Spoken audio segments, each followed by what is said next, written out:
ہونے کے لیے یہ ضروری ہے کہ اللہ تبارک و تعالیٰ کی کتاب پر ایمان رکھا جائے۔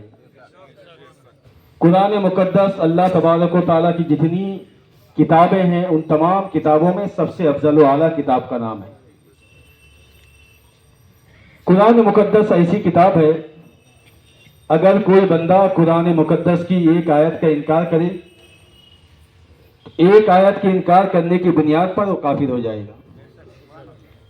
اور پھر اللہ تبارک و تعالیٰ کے نبی یعنی ہمارے نبی جو تمام نبیوں کے سردار ہیں، ان کے بارے میں ہمارا عقیدہ جو کہ ضروریات دین میں سے ہے۔ میں ضروریات دین کے تعلق سے آپ کو بیان کروں کہ ضروریات دین کا منکر یعنی دین میں جو چیز ضروری ہے بالکل اس کا منکر کیا ہے؟ کافر ہے۔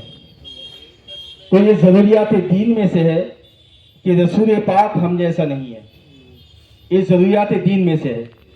اگر کوئی بندہ کہے کہ رسول پاک ہم جیسا ہے یا اپنے آپ کو رسول پاک کا برابر کہے تو ایسا بندہ شرعاً یعنی شریعت کی روشنی میں ایسا بندہ مسلمان نہیں ہو سکتا، ایسا بندہ کیا ہے؟ کافر ہے۔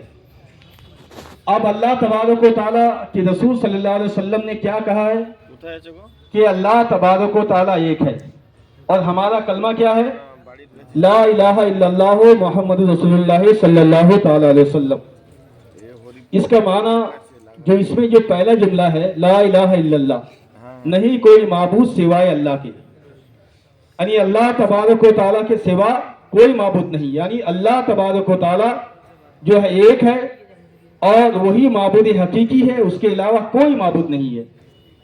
اور قرآن مقدس میں اس کے تعلق سے متعدد آیات کریمہ ہیں، جیسے ایک آیت ہے الہکم الہ واحد کہ تمہارا معبود ایک معبود ہے، اور دوسری آیت کریمہ میں ہے قل هو اللہ احد، اے محبوب آپ فرما دیجئے کہ اللہ تبارک و تعالیٰ ایک ہے۔ اب یہاں پر جو معاملہ ہو رہا ہے، بہت سارے لوگوں کا گمان ہے کہ اس نے تو اللہ کی شان میں توہین نہیں کی ہے، یا اس نے رسول کی شان میں تو گستاخی نہیں کی ہے۔ بہت سارے لوگوں کے اب تک جو ہے سمجھ میں نہیں آئی ہے یہ بات کہ یہ اللہ تبارک و تعالیٰ کی گستاخی ہے یا نہیں، یا رسول پاک کی توہین ہے یا نہیں۔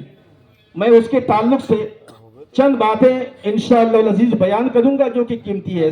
سب سے پہلے عام لوگوں کا ذہن کو صاف کرنا جو ہے ضروری ہے۔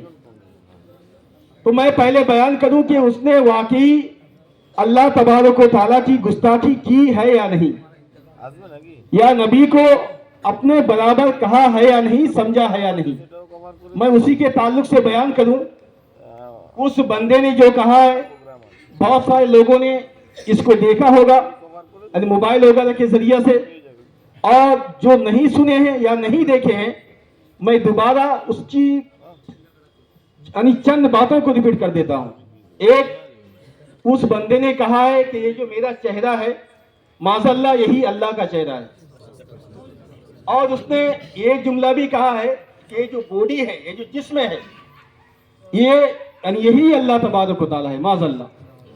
اور اس نے یہ بھی کہا ہے کہ جو یعنی اسی کا نام اللہ ہے، یعنی اسی باڈی کا نام اللہ ہے، اور اسی باڈی کا نام محمد ہے، اسی باڈی کا نام وشنو ہے، اسی باڈی کا نام اوم ہے، اور اسی باڈی کا نام مرشد ہے۔ اب یعنی بتائیے، جب اللہ تبارک و تعالیٰ کی کتاب کہتی ہے اللہ ایک ہے، جو ہمارے نبی تمام نبیوں کے سردار ہیں وہ کہتے ہیں اللہ ایک ہے، اور یہ بندہ اللہ کی ذات میں کتنوں کو شریک کیا؟ وشنو کو شریک کیا، اوم کو شریک کیا، محمد عربی کو شریک کیا، اپنے مرشد کو شریک کیا، اور اپنے آپ کو